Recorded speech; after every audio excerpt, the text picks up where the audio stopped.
หลายคนอึ้งกันไปเลยและก็ทั่วโลกก็ต้องอึ้งเนาะวิธีที่ยู12ลาวมาซาดาลาวน่ะเอาชนะบาร์เซโลนาคว้าแชมป์โลกไปครอบครองนี่เขามีวิธีคือแนวใดคลิปนี้จะพาทุกคนไปชมแบบช็อตต่อช็อตทั้งที่โดนนำตั้งแต่นาที12ไปแล้ว2ประตูฟื้นคืนชีพได้โค้ชไทยนักเตะลาวนี่สุดยอดหลายสบายดี FC แฟนคลับทุกท่านมาพบมาพ่อกันคลิปนี้จะพาทุกคนไปติดตามเบิงจังหวะเนาะเบิงจังหวะว่ายู12มาซาดาลาวสามารถเอาชนะบาร์เซโลนาและเป็นแชมป์โลกในรายการนี้ได้จังไดคลิปนี้มีคำตอบเนาะต้องเว้าถึงทีมจากมาซาดา GBFC นี่นะภายใต้การนำพาของโค้ชชาวไทยสุดนี่เป็นสุดยู12ปีซึ่งก่อนหน้านี่เขาเจ้าเป็นยู10ปีเขาเจ้าก็ตั้งเป้าหมายอยากเอาชนะอยากได้แชมป์แต่ก็เป็นไปไม่ได้จนผ่านมาเป็นระยะเวลา2ปีมาปีนี้ถือว่าประสบผลสำเร็จภายใต้การนำพาของโค้ชชาวไทยและหัวใจแกร่งของน้องๆนักเตะจากสปป.ลาวของเรานี่คือแชมป์โลกไปแข่งขันกันมานี่มีบุจักกี่ทีมทำผสมมีหลายทีมสัวสิพานเข้ามารอบ4ทีมได้นี่นะก็ไปเจอกับเจ้าภาพญี่ปุ่นมันบ่แม่นเรื่องง่ายได้ก็คืองานหินเด้เด็กญี่ปุ่นนี่บ่ธรรมดาทำผสมในเอเชียนี่ให้การยอมรับแข่งขันฟุตบอลโลกย่ำใดนี่ญี่ปุ่นได้เข้าเป็นทีมแรกตลอดแต่ว่าเฮาก็สามารถตบญี่ปุ่นได้ 3-1 ชิบะตบชิบะไป 3-1 ทะลุเข้ามาชิงชนะเลิศกับยักษ์ใหญ่บาร์เซโลนาตั้งแต่นาทีที่7เขาเจ้านำเฮาไปแล้วนะและนาทีที่12เข้าไป2ประตูก็หวังว่าบาร์เซโลนาน่าจะตอกฝาโลงให้ทีมจากลาวเฮาแล้วแหละผู้ใดเบิ่งผู้ใดก็คิดแนวนั้นแต่บ่คิดบ่ฝันครึ่งเวลาที่2เข้ามาโค้ชชาวไทยเนาะภายใต้การนำพาของน้องๆนักเตะยู12ลาวเฮาเปลี่ยนเกมจากตั้งรับเป็นลุกบุกเข้าใส่อยากให้ทุกคนไปชมคลิปบรรยากาศเรานี่สะก่อนว่ายิ่งในจังไดชนะจังไดไปชมพร้อมๆกันเลยทุกคนเชิญชมพวกเฮามาเบิ่งน้ำกันว่าบานเตะลาวอายุบ่เกิน12ปีที่ไปแข่งบานระดับโลกอยู่ที่ประเทศญี่ปุ่นคว่ำเอาชนะบาร์เซโลนาไปได้ 3-2 ได้จังไดมาเบิ่งจังหวะนี้ซึ่งบาร์เซโลนายิงนำทีมชาติจากสปป.ลาวของพวกเฮานี่นะในนาทีที่7ซึ่งได้ประตูอย่างว่องไวทางบาซ่าก็มั่นอกมั่นใจแล้วว่าลาวคงจะบ่ได้ครอบครองขันหน่วยนี้แน่นอนเนาะ7นาทีเท่านั้นผู้รักษาประตูของพวกเฮากระโดดปัดสุดความสามารถแล้วเบอร์11ยิงเข้าไปเป็นยิงระยะไกลแล้วลูกประตูที่2ก็มาอีกแล้วท่านผู้ชมเอ้ยเนาะมาอีกแล้วลูกนี้ก็เกือบวิดไปน้อยเดียวบาซ่าในฝีไม้ลายมือเขาบ่ธรรมดาบาซ่ายังบุกอย่างต่อเนื่อง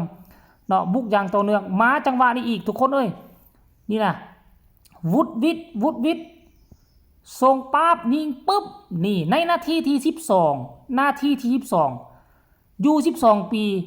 จากมาสด้าลาวของพวกเฮาเสียประตูที่2แล้วก็เฮาก็บ่คิดบ่ฝันว่ามันจะเป็นไปได้เฮาเสียประตูน่ะใน12นาทีฟาดไปแล้ว2ลูกแล้วรูปห่างหน้าตาเนาะของเขานี่ความผิวไหวของเขานี่ลบลีกนี่สุดยอดหลายแต่ว่ามันยังบ่ทันจบท่านผู้ชมครึ่งหลังบ่นี่ครึ่งหลังนี่เป็นฝ่ายลาวของพวกเฮาบุกใส่ได้บ่เนี่ยลูกทำอิฐของฝ่ายลาวของพวกเฮาได้นี่ 3-4 คน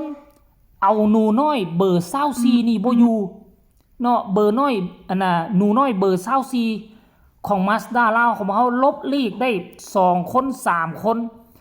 ยิงซัดเข้าไปเสา2นี่เป็นประตูแรกของ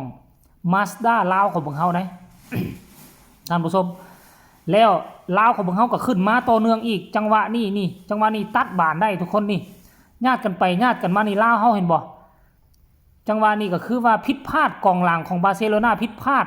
หนูน้อยจากลาวของพวกเฮาล็อกผู้รักษาประตูแล้วก็แปรเข้าไปนิ่มๆเบอร์8ท่านผู้ชม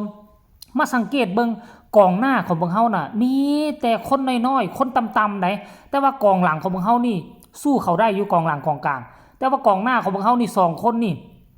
น้อยๆเตี้ยๆต่ำๆแต่ว่าพิ้วไหวมาเบิ่งจังหวะลูกที่3เด้อทุกคนเด้อ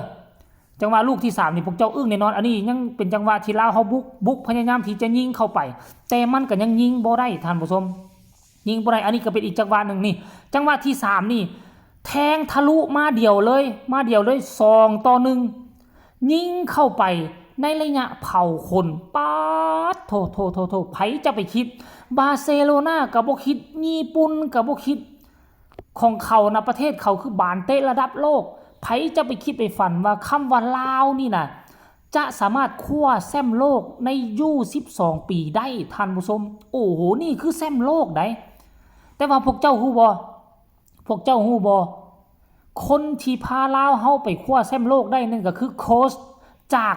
ประเทศไทยท่านผู้ชม FC แฟนคลับแสดงความยินดีฝีไม้ลายมือนักเตะลาวและก็โค้ชไทยไปคว้าแชมป์พวกเจ้าได้ชมแล้วบ่พวกเจ้าชมแล้วรู้สึกว่าจังใดฝีไม้ลายมือเว้าตามชื่อว่าโค้ชจะเก่งขนาดใดถ้าหากว่าฝีไม้ลายมือของนักเตะบ่มีเจ้าจะป้อนข้อมูลใส่ซ้ำใดก็แล้วแต่มันก็บ่ชนะทีมตรงกันข้ามได้แต่ก่อนข้ามคันว่าพละกำลังแท็กติกไหวพริบของนักเตะมีสูงบวกใส่กับโค้ชความรู้ความสามารถเก่งเอามาผสมผสานใส่กันเวลาโค้ชป้อนข้อมูลให้นักเตะรับได้แล้วเอาไปผันแปรเอาไปผันเปลี่ยนมันก็สามารถแก้ไขสิ่งที่บกพร่องได้แต่ถ้าหากว่านักเตะบ่เก่งสมองบ่ราบรื่นจะป้อนข้อมูลเอาโค้ชระดับโลกมานักเตะก็บ่สามารถเตะเอาชนะทีมชาติอื่นได้อันนี้มันต้องชมเชยทั้งโค้ชแล้วก็น้องๆทีมจากมาสด้า U12 สามารถสร้างประวัติศาสตร์ปัจจุบันนี้กลายเป็นข่าวที่โด่งที่ดังและกลายเป็นข่าวใหญ่สื่อไทยสื่อลาวสื่อต่างประเทศแม้แต่สื่อบาร์เซโลนาสื่อของญี่ปุ่นยังบอกว่าโอ้โหมึดลูกที่2ที่ลาวเฮายิงได้พวกเจ้าฮู้บ่นักเตะบาร์ซ่าผมยาวๆน่ะตบมือให้เลยลอกผ่าน3คนลอกพวก3ประตูแล้วก็แปรเข้าไปนิ่มๆนักเตะบาร์เซโลนายังตบมือให้แม้ทุกคนเนาะโอ้โหเนาะอันนี้คือทุกช็อตทุกจังหวะที่ลาวเฮาเอาชนะบาร์เซโลนาแล้วก็เป็นแชมป์โลกขั้วขันรางวัลมาครอบครองให้กับวงการฟุตบอลลาวเฮามีหน้ามีตาขึ้นตืมจากเดิมร้อยหล่อทีมชาติชุดใหญ่แฮงว่าได้ยินข่าวบ่ดีว่าสิมีการล้มบ่อนปัจจุบันนี้ยังอยู่ในขั้นกวดสอบขั้นล่มแท้จ